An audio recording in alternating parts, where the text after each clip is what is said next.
Ang SBG ay hindi isang gamot. Pero paano ito nakakatulong sa health? Kadalasan kasi kaya tayo nagkakasakit dahil sa dalawang reasons na to.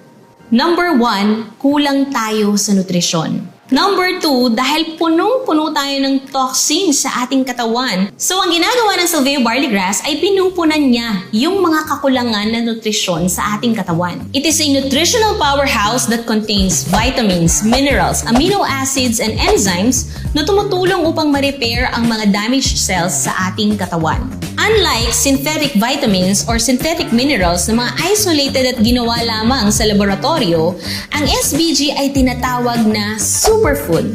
It is 100% natural, no overdose, and no side effect. Kaya nga kahit mga babies as early as 6 months and kahit mga bata or pregnant women, pwedeng-pwede sa Salvia Barley Grass. It is 100% organic